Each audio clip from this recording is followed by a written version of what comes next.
All right, hello everybody. Today I'm going to be talking about the second book in the Foundation trilogy by Isaac Asimov, and and the title of the book is Foundation and Empire. You may remember that I read for the first time Foundation a few weeks ago, something like that, and I really enjoyed it. I thought it was really good. This one, overall impression, not quite as definitely not nearly as gripping as the first one was. It makes a few mistakes that I think are worth examining a little bit. So we'll get into that a little bit, but let's start from the beginning. First off, in writing my notes for this review, I found that it was rather hard to put things together without adding major spoilers, since many elements of the plot are deliberately designed to be surprising. There is a place for surprise in fiction, of course. You don't want to read the first page of a book and know what's probably going to happen at the last page of the book. And so some surprises are good and necessary. But reading this book, I feel like it relies too heavily on them. On like, oh, a surprise. Oh, another surprise. Oh, another surprise. Too much focus on trying to surprise the reader kind of, well, maybe it doesn't do this for you, but it did this for me. It led me to not really feel like I was engaging with the story in a meaningful way, right? Like if you're reading a book where there's going to be there's going to be like one or two good surprises, a good mystery story, right? The final reveal is going to be a surprise, probably. You're going to be like, okay, well, I'm going to expect most of this to kind of proceed in a way that I would, expect it to do so. I'm going to engage with the story, think about the things that are happening. Whereas if you're just going to get hit over and over and over and over again with surprises, at least I kind of detach. Where I'm like, okay, well, this is still fun to read, and I'm going to turn the next page, but I'm not really thinking about like, oh, what is this character thinking about? What's this character feeling? What's the intrigue, the plot going on here? Who's scheming about this? Because I'm just going to get, hit over the head with a surprise again and again and again. The first probably quarter of the book, I felt like, oh yeah, I'm really into this. But by that point, I was already observing so many surprises that, as I got further in the book, it was just like, okay, here's what happened on this page. Okay, here's what happened on this page. Here's what happened on this page, and so on. Another thing that happens when you rely too much on surprise in your story is that your characters end up feeling a little flat, because partly what they're there for, or what it feels like they're there for, is to give us a POV for the next surprise. Basically, the characters kind of become a roller coaster car, and you're just kind of there along for the ride with them, and they're not explaining in any detailed way what they expect to happen next, and so you don't really get the feeling that they have expectations for the most part, and so you're kind of just with them as they, oh, here's a surprise, oh, here's a surprise, that kind of thing. When characters themselves are kind of, just kind of on the in for the ride, they spend most of their time or energy in the story reacting, and that's also a little bit, not my favorite way to set things up, because having characters just react to things happening over and over and over again to them is not very doesn't develop them very well. What you want for them to see a situation, and at least sometimes, right? Sometimes what you want them to do is see a situation, come up with an idea of how they're going to handle that situation, kind of coming at them, and then you want to see, whether their plans make sense, whether their plans are practical, whether they execute them properly. There's a lot of things you can do with that, as opposed to just having your characters be surprised over and over again and react very rapidly to a thing that's happening. So that's kind of my first, quibble with the story as far as the way that it goes. As opposed to the first book, which was a lot about like scheming and being one step ahead, there's a lot of like, oh, we're surprised. Oh, we're surprised. Oh, we went over here and then we were surprised. At least that's the feeling that I got out of this book as compared to the first one. So we're going to continue the comparison, or maybe rather the contrast, right? This book has only 2 parts. The first book had 5 parts. Each part happened in a different era of time, right? Separated by decades. In this one, we have 2 parts. There are And it's worth noting that there's kind of a different tone in this book. The first book was a schemer's book. There were things that were well planned and intriguing. There were a few veiled threats. There was a lot of subtlety in the previous book. Someone saying, oh, well, you're going to not want to do that because, well, I'm sure you can figure out the reason. And the other character being, what's the reason, right? This one is far more kind of adventurous. It feels a lot more like a pulpy adventure story in tone and execution. The conditions of the book are different, right? This is kind of like a big, large-scale war takes up a large chunk of the book. And so there's a lot more physical conflict. There's a lot more direct threats of physical conflict, right? Which is understandable. But at the same time, I think Asimov handles the action not as well as he handled the intrigue and the kind of thoughtful, scheming that went on in the first book. This one, things are a little bit more direct, and I think it suffers a little bit from that too. So, because this book happens in only 2 parts instead of 5, there's some advantages and disadvantages to this that I kind of want to talk about a little bit. So, let's start with the advantages. Let's start with the good points. If you take a story, or if you go from a book that has like 5 parts that are kind of all separated in a great deal, and you condense that, and for your next book you bring that down to 2 parts, what do? Well, you end up spending more time with your characters. That's cool. They can develop more.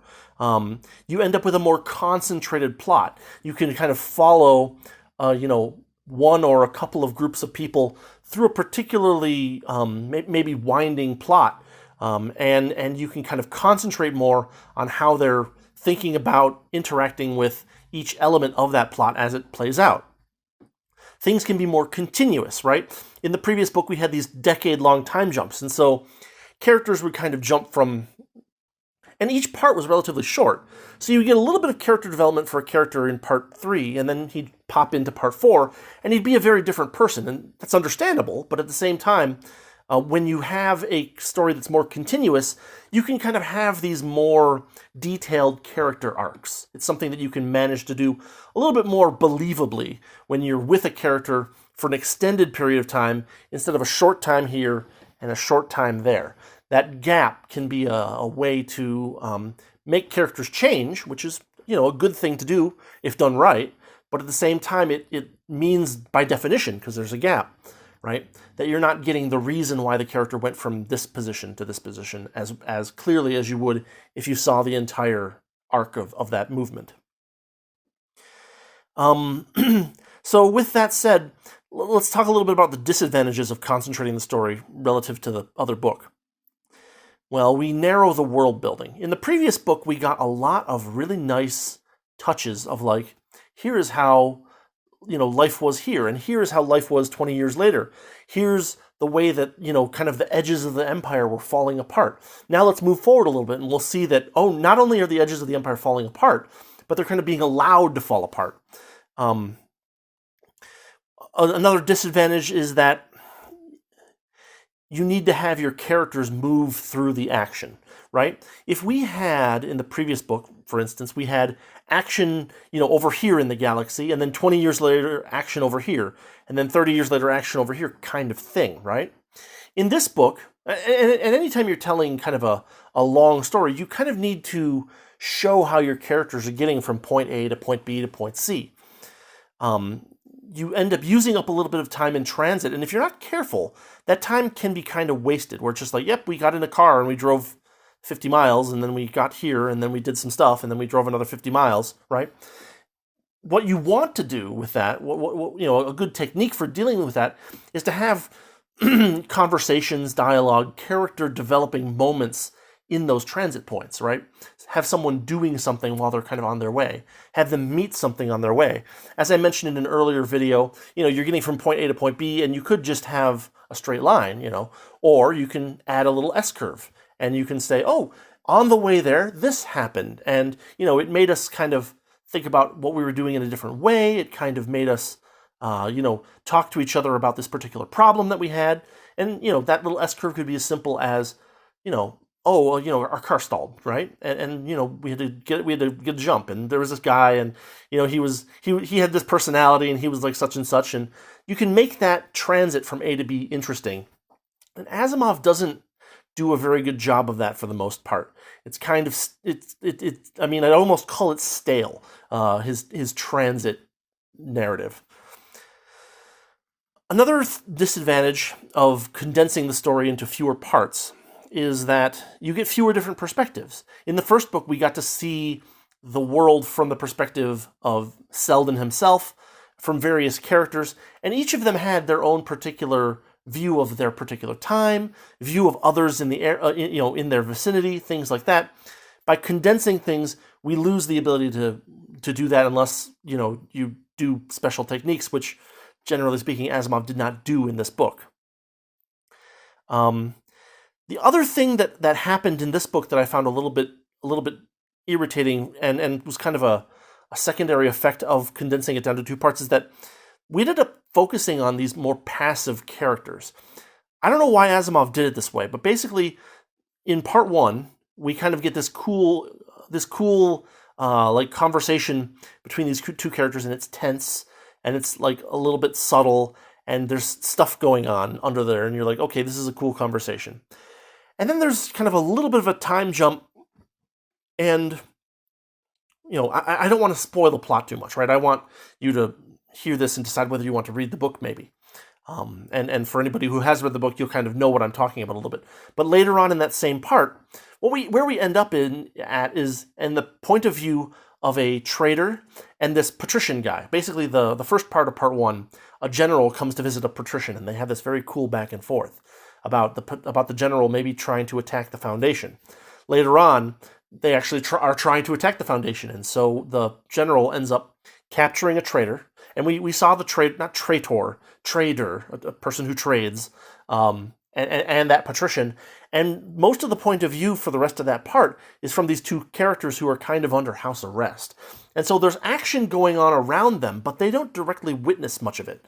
At the very end, there's a little bit of an explosion of action that kind of brings it back and makes it a little bit colorful and fun.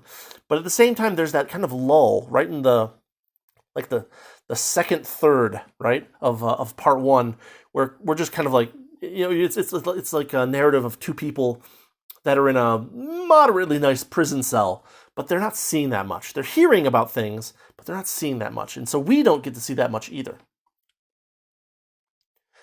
Let's see. So to kind of summarize part one in a non-spoilery way. Part one is about the Empire attempting to defeat the Foundation. You might even say they strike back, right? But there's some interesting philosophy at the end of the story. There's some interesting subtlety and intrigue at the beginning of the story. And he gets to a point about like why the Empire can't conquer anymore. And it's pretty interesting. Basically, the idea is that, well, once the Empire gets to a certain particular size, the Emperor needs to stay strong in the center, or else someone tries to usurp him. And so he can't really expand anymore, because if he tries to go somewhere to expand, then other forces come to try to take away his throne, kind of thing.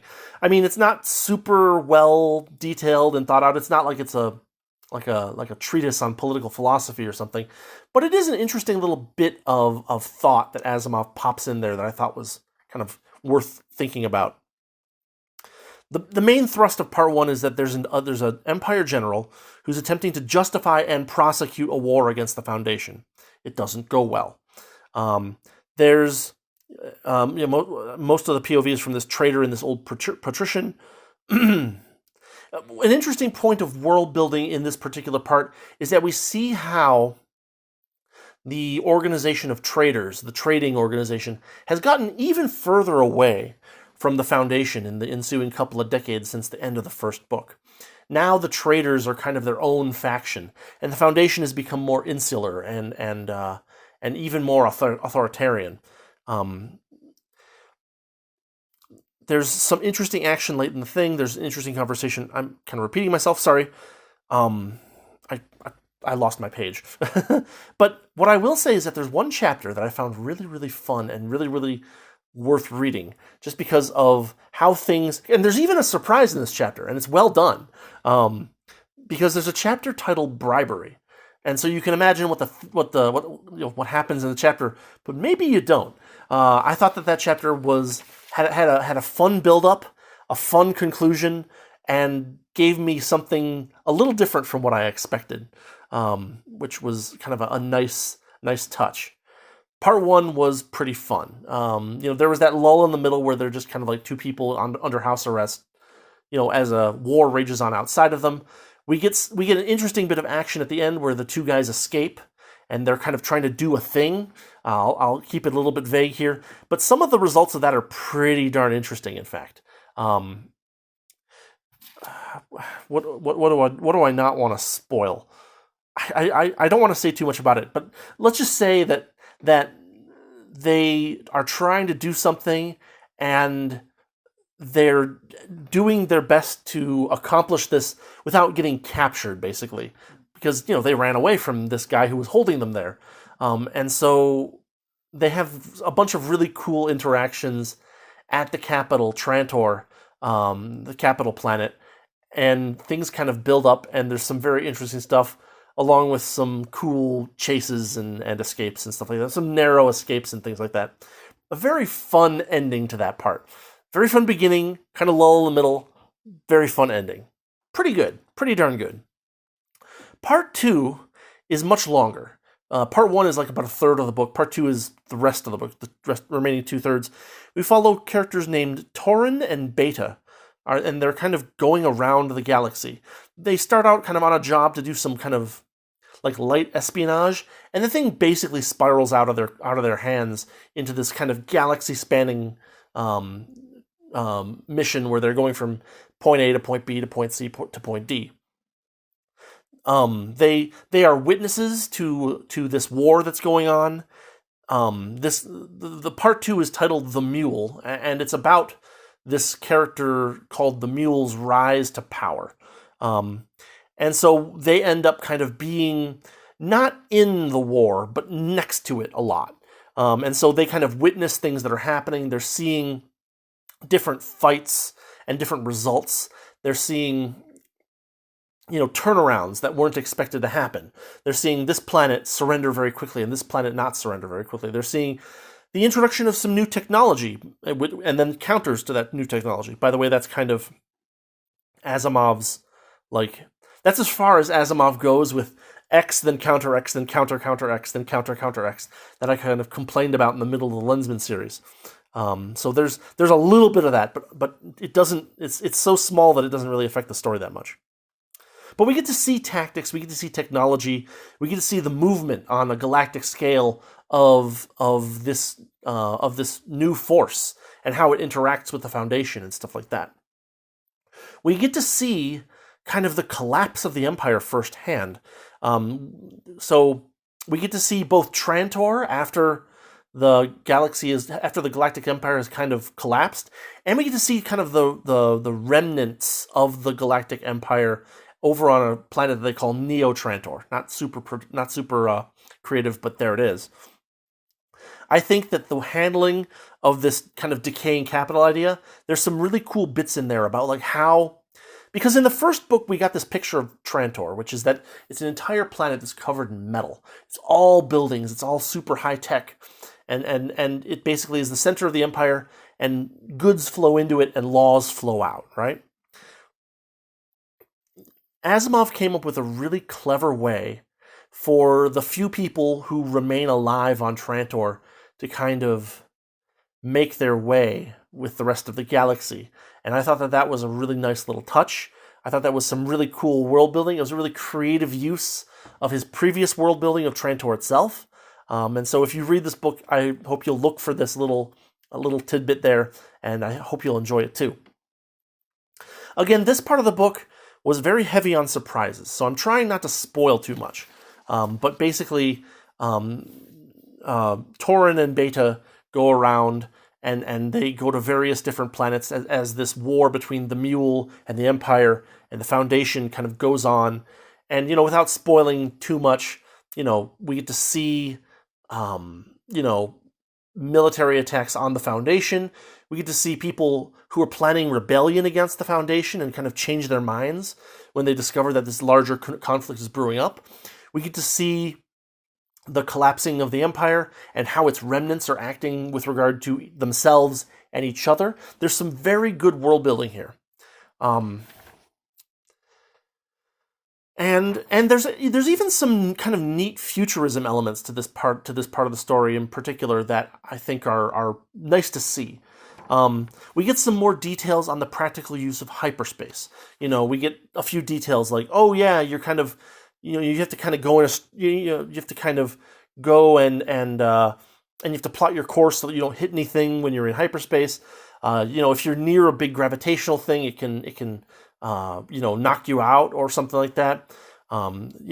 Calculating these paths is not the same thing as just calculating a path in regular space, because we have characters who are like, yeah, it's going to take me a week to figure out what our next jump is going to be, and then after that it'll be another couple of days for me to figure out what to do next. So it's not just like looking out in the sky and saying, okay, there's the star we want to get to, we'll go there, it seems like we're clear to there, and then we'll make another jump there. It's more complicated than that, which is kind of cool to see. We get to see some more technology. We get to see Asimov's conception of how books end up going. They kind of become like cassette tape audiobooks almost. And then there's of course there's video stuff.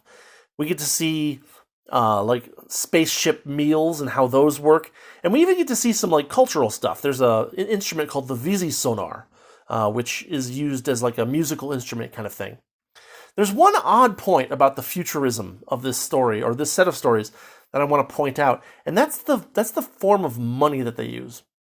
So we have an empire, and we have a foundation that's basically isolated from the empire by a bunch of barbarian states. We have groups of people that are fighting against the empire, and yet all of them seem to accept and traffic in these credits. Just from an economic perspective, it doesn't make a whole lot of sense that you would use the same money that is produced by your enemy at war, unless it were a commodity money, right? If they were using chunks of gold, then a chunk, an ounce of gold in the Foundation is valuable in the same way that an ounce of gold is valuable in the Empire. But they're using these weird fiat-esque credits that just don't seem to make a whole lot of sense. I think Asimov didn't really care, and he just wanted to unify everything for simplicity's sake. But it is something that, to me, as someone who kind of pokes at economics as a hobby, that it just kind of was like, this doesn't make any sense. There's a cool technique in this book that I want to highlight, and that is the reinterpretation of old stuff. We've seen this before. You may recall that when I read... Which one was it? It was one of the Lensman books. And early on in the book, they basically recontextualize the final battle of the last book. They say, oh yeah, we told you he was fighting this and this is what happened. Well, now we're changing our story. There's some of that happens in this book, and the way that Asimov did it, I really enjoyed. So, in the last book, we had 2 Selden appearances, on the Foundation. And then after that, there's more crises, but we don't see Selden at all. And what ends up happening, what I said in the previous review was well, it looks like there weren't any more messages from Selden, so they're kind of on their own. But that's not actually the case, or at least, Asimov decided to change that up in this book when he was writing this. Because it turns out that there's a guy in this book who calculates things and says no, I think Selden really did appear. It's just that there was no one there to watch him. Which to me seems considering how much, they use the word faith, how much faith the people have in Harry Selden's calculations, it seems strange to me that there wasn't somebody who was just yeah, it's my job to just make sure this thing doesn't turn on, and if it does, I should record it, kind of thing, right? There's... I think about how futurism is one of those things where you can get some things right and then you can get some things horribly wrong. And this is one of the cases where Asimov kind of had the idea that, oh, we'll have these cool holographic cameras, and a person will be able to give a message to someone 100 years in the future, and it'll be like as if he was sitting there. And then he doesn't think of the fact that, like, well, if the ability to watch these things becomes cheaper, then surely, possibly at least, the ability to record these things might become cheaper over time. Like, if thinking of like today, if there was a room where Harry Seldon might appear at any given time, there'd be 10 different YouTubers today, with a constant view of that room, ready to hop on and stream and just streaming it constantly, but ready to hop on and offer commentary if Harry Seldon ever appeared. It's kind of funny that these two appearances of this guy, in whose calculations these people have so much faith, they're just like, oh, I guess we didn't show up when he popped on. And it's not like they don't have cameras or detection devices. They have photocells, right, that can tell if there's someone at your door, and it's like basically a Ring doorbell. Well, if they have Ring doorbells, right, then they can put one of those and point it at the freaking chair that Harry Seldon might appear at. And if he does, they'll be like, hey, right? At the very least, even if there wasn't recording devices, there'd be a way to like notify people that a thing was happening. But not so in this book. They reinterpret and they say, oh yeah, Harry Seldon appeared those 2 times in those 2 crises in the first book, but nobody was watching, which is just silly. But then we get another appearance of Harry Seldon, and this is something that's kind of cool that happens, where we get evidence that Seldon's psychohistorical calculations are breaking down, and that's kind of an interesting thing, because in the first book it was very like definite. They were talking about accuracy numbers up in like above 99% kind of numbers. And in this book, we actually see Seldon's calculations kind of going off in a weird direction, which I think is a really interesting plot device, especially since, I'm going to open up the book here for a second, but especially since there's later discussion about the principles of psychohistory, and a character basically says, well, it looks like there are these 2 assumptions that psychohistory is based upon. And it looks like, for sure, one of these is out, and maybe the other one probably still applies, but maybe not, right? Here we go. I'm just going to quote the book. Ask yourselves, what can upset Harry Seldon's careful scheme of history, eh? He peered from one to the other with a mild, questioning anxiety. What were Seldon's original assumptions? First, that there would be no fundamental change in human society over the next 1,000 years. And this one's a little funky because, like, the book says that it's true, but at the same time, there was a transfer of society from galactic empire to, barbarism, and it's like, well, that's a pretty significant societal change, but sweep that aside. Continuing. For instance, suppose there were a major change in the galaxy's technology, such as finding a new principle for the utilization of energy, or perfecting the study of electronic neurobiology. Social changes would render Seldon's original equations obsolete. But that hasn't happened, has it now? Well, I guess so. Or suppose that a new weapon were to be invented by forces outside the Foundation, capable of withstanding all the Foundation's armaments. That might cause a ruinous deviation, though less certainly. But even that hasn't happened. The mule's nuclear field depressor was a clumsy weapon and could be countered. And that was the only novelty he presented, poor as it was. But there was a second assumption, a more subtle one. Seldon assumed that human reaction to stimuli would remain constant. Granted that the first assumption held true, then the second must have broken down. Some factor must be twisting and distorting the emotional responses of human beings, or Seldon couldn't have failed, and the Foundation couldn't have fallen. And what factor but the mule?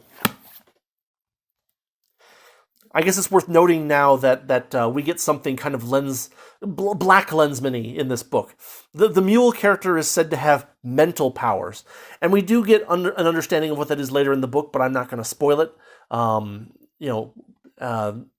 This is kind of early on stated as what's behind the mule's rise to power, but you don't get a lot of details about what it actually does until the very end. So I'll leave that to you if you decide to go read it. I thought it was an okay thing. It works out with the assumptions of psychohistory in some way, but I kind of feel like it was a little bit simplistic as well.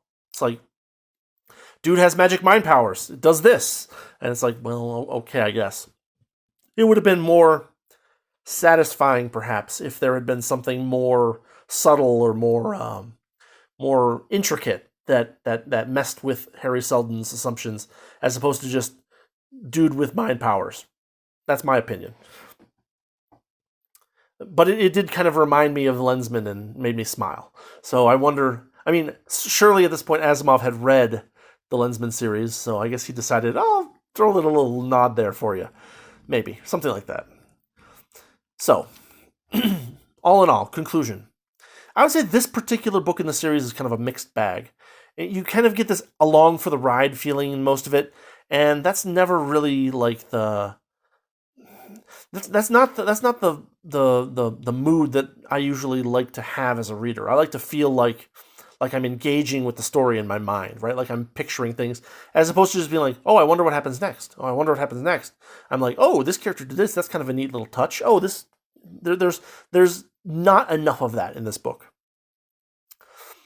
I would advise anyone who's using Foundation and Empire as an example for their writing to note that you should probably try to avoid passiveness in your point of view characters as much as possible. Maybe not as much as possible, because sometimes your point of view character might be like the captain of a starship, right? And he's not doing things, but he's giving orders. That's kind of passive in the sense that if the crew was intelligent, they might be able to do their jobs without him, right? But they might be a little bit more chaotic about it. Fair enough. But even worse, what this book seems to do is it separates our POV characters from the action. So not only are our POV characters a little bit passive, but they're also kept away from the action, right? The two characters in the first part are kind of under house arrest while there's a war going on out around them, and all they get is occasional word of like, oh, this planet has been encircled, oh, this planet has fallen, kind of thing. For a good chunk of that part. In the second part, we have these two characters, there's more than two characters, but we have these two characters along with others who are taking their ship to various places in the galaxy, and they're always near things that are happening, but they're often separated from them in a significant way. Either they're just out of reach, or they kind of get away at the last moment without too much trouble, or something happens and they're kind of there, but they're not affected by it, kind of thing. There's some of that going on, which is a little bit... It just pushes the reader too far away from the action. There are some interesting story elements. Like I said, there's some cool techniques. We're reinterpreting some of the earlier stuff that's happened. We've got some good intrigue here and there. We've got that chapter bribery in the first part that's really fun and interesting. And overall, the story is good, not amazing, but good. We have a few fun action scenes, escape from this,